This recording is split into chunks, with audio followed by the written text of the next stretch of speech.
আসসালামু আলাইকুম বন্ধুরা, আশা করি আপনারা সবাই ভালো আছেন। বাংলাদেশের জাতীয় নিরাপত্তায় এক নতুন মোড় নিচ্ছে। বঙ্গোপসাগরের তলদেশে কি তবে খেলা ঘুরে যাচ্ছে? স্যাটেলাইট চিত্রে ধরা পড়েছে এক নতুন বিপজ্জনক সত্য।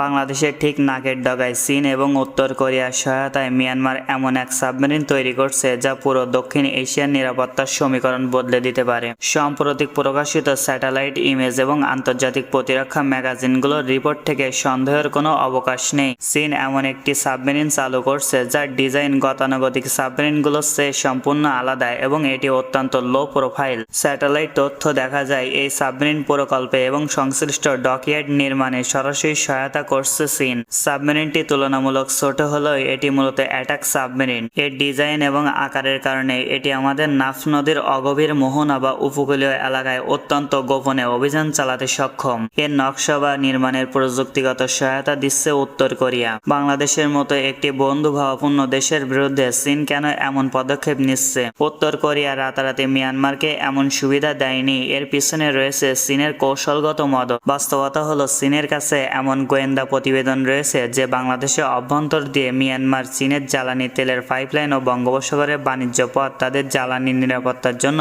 অত্যন্ত সংবেদনশীল। আর তাই ভারতকে চাপে রাখতে এবং বঙ্গোপসাগরে নিজেদের আধিপত্য বজায় রাখতে চীন এই পথেই হাঁটছে। মিয়ানমার যে ধরনের সাবমেরিন তৈরি করছে তা মূলত উত্তর কোরিয়ার বিখ্যাত সাং-ও ক্লাস এর উন্নত সংস্করণের ওপর ভিত্তি করে তৈরি। এই সাবমেরিনগুলো মিসাইল বা টর্পেডো বহন করতে সক্ষম। এগুলো অত্যন্ত নিঃশব্দে সমুদ্রের তলদেশে লুকিয়ে থাকতে পারে। রাডার বা সোনার ফাঁকি দিয়ে শত্রুর রণতরী বা সাবমেরিন অতর্কিত হামলা চালানো এদের প্রধান কাজ। উত্তর কোরিয়ার এই মডেলটি অপেক্ষাকৃত ছোট এবং তৈরি করতে খরচ অনেক কম। মিয়ানমারের মতো দেশ যদি অল্প খরচে গণহারে এই সাবমেরিন তৈরি করতে সক্ষম হয় তবে অদূর ভবিষ্যতে বঙ্গোপসাগরে সাবমেরিন সংখ্যাধিক দেখা দেবে, যা আমাদের নৌবাহিনীর জন্য বড় মাথা ব্যথার কারণ। যুক্তরাষ্ট্র ও বাংলাদেশের মধ্যে স্বাক্ষরিত এগ্রিমেন্ট শুধু দুই দেশের মধ্যে বাণিজ্যই বাড়ায়নি, বরং এর সাথে যুক্ত হয়েছে ভূ রাজনীতি। চুক্তির শর্ত অনুযায়ী বাংলাদেশ যুক্তরাষ্ট্রের অর্থনৈতিক কৌশলগত বলয়ে প্রবেশ করেছে। এই চুক্তিতে পরিষ্কারভাবে এমন কিছু ধারা রয়েছে যা যুক্তরাষ্ট্রের স্বার্থবিরোধী বা মার্কিন পণ্যের সাথে প্রতিযোগিতা তৈরি করে এমন কোনো ক্ষেত্রে বাধা সৃষ্টি করতে পারে। এখানে সবচেয়ে বড় প্রশ্ন, বাংলাদেশ যদি চীন থেকে নতুন কোনো অস্ত্র বা সাবমেরিন ক্রয় করতে চায় তবে কি যুক্তরাষ্ট্র তার অনুমতি দেবে?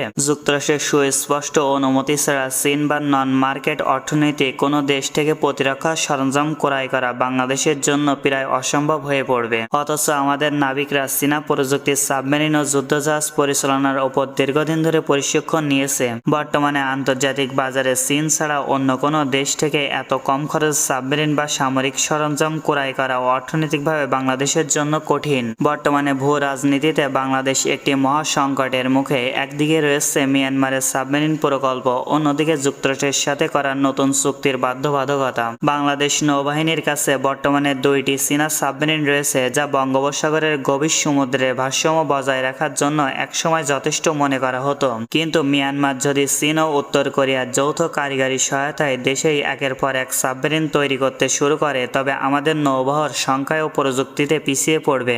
চীন ও উত্তর কোরিয়ার এই গোপন সহযোগিতা মায়ানমারে এবং যুক্তরাষ্ট্র ও বাংলাদেশের নতুন বাণিজ্য চুক্তির গোলকধাঁধায় আমাদের বঙ্গোপসাগর পরিণত হয়েছে এক বিশ্বের অন্যতম সংবেদনশীল অঞ্চলে। এই বিষয়গুলো নিয়ে আপনাদেরকে মতামত জানিয়ে দেবেন। আপনাদের গুরুত্বপূর্ণ মতামত। আজকের মতন বিদায়, দেখাবে নতুন কোনো ভিডিওতে আবার। আল্লাহ হাফেজ।